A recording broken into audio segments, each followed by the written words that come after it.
I was inspired to start a concert series to share this music that I love so much in a casual, inviting way with a broad audience.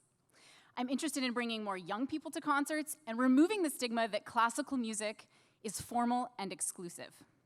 And that's really how New Muse concerts came to be. What is a nexus?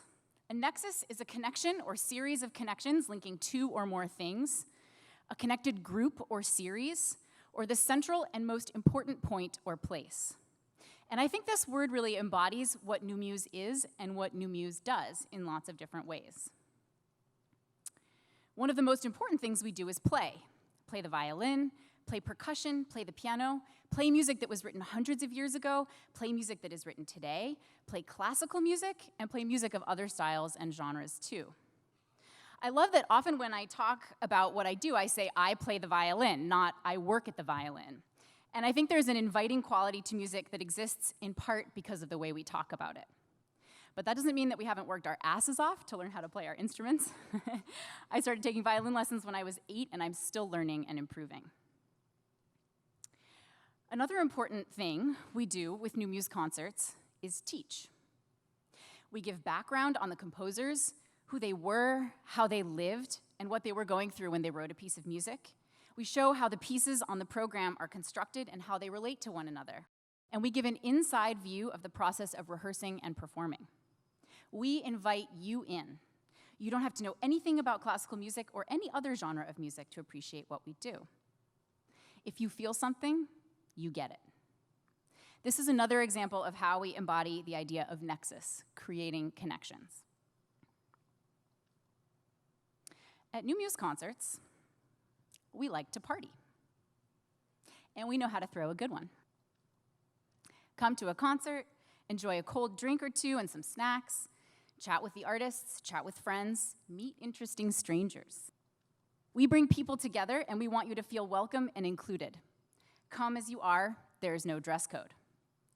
Actually, there kind of was a dress code for the concert in the pictures you see. It was called Speakeasy, and we encouraged everyone to dress up in their 1920s finest.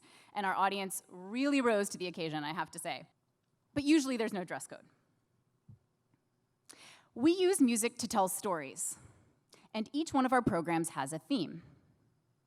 This is a poster from a program we presented online where I took a set of violin duets and rearranged them to tell a fairy tale. Each little piece has a descriptive title, and so using those titles, I came up with this story. Two people fall in love, the soldier goes to war, a child is born, the soldier returns, and the family lives happily ever after. Collaboration is at the heart of what we do. We love bringing people together, but we love bringing organizations together too. We promote creative collaboration across the arts in Charleston and are very fortunate to have partnerships with the Gibbs Museum, where we pair music with art, the Charleston County Public Library, where we offer free concerts to the public, Principal Gallery Charleston, and more. Here's an example of a collaboration we did recently with the Gibbs Museum. We presented a program called Now Let Me Fly, Songs of Freedom and Transformation, in which songs by Bob Marley, traditional spirituals, and music by John Coltrane brought the paintings of William H. Johnson to life. The exhibit is still up, and I highly recommend going if you can. Our performers, Alva Anderson, who's sitting right over there, and LaToya Renee gave a magnificent concert, and one of the things that was so memorable was how they included the audience in their performance. They had us all tapping our thighs in time with the music and invited us to sing along with them in the spirituals. During the pandemic, we did a project called You Muse, in which I asked our audience members to send in their favorite song or piece of music, and then I responded with a piece of music in return and a few sentences about why I paired them together. This was one of my favorites. So someone sent in Get Up Off of That Thing by James Brown, and it immediately made me think of the violin virtuoso Niccolo Paganini, of course. I mean, come on, they even had the same gestures there. Despite living hundreds of years apart, their virtuosity, celebrity, and charisma actually make them really similar. So I paired a Caprice for solo violin by Paganini with Get Up Off of That Thing by James Brown. Again, this idea of nexus, of creating connections across time, space, and cultures.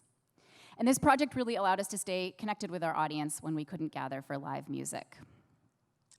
We are all about presenting music in casual spaces. During the pandemic, when we were looking for outdoor places to perform, we ended up doing some concerts at breweries like Munkle Brewing Co. and Common House Ale Works, and it worked really well. I've talked with people for whom a more casual setting like that makes our concerts feel welcoming in a different way, enjoying music in the company of good friends with a cold beer in hand. We've performed Mozart and Bach, Bossa Nova, Bjork, and Debussy at breweries, and we're excited to do more too. Our next concert is coming up on July 7th at the Gibbs Museum. You'll hear foot-tapping fiddle tunes and traditional folk songs, music by a living composer and a romantic Czech composer. And your ticket includes admission to the galleries, where you can see William Eggleston's photographs of rural America. They're amazing. Also highly recommend that exhibit.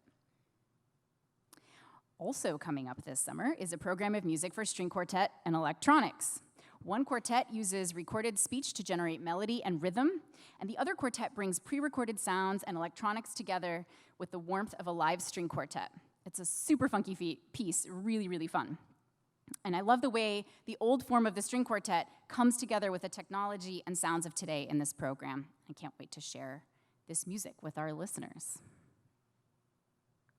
My dream is for New Muse concerts to be a cultural nexus in our community, bringing people together to experience art and to spark dialogue. I think the pandemic has really shown us how important it is to experience art not alone in our homes, but together out in the world. And lastly, New Muse couldn't exist without the Charleston community. It's been a thrill to see people get excited about what we're doing and get involved, and I hope you will too. Thank you.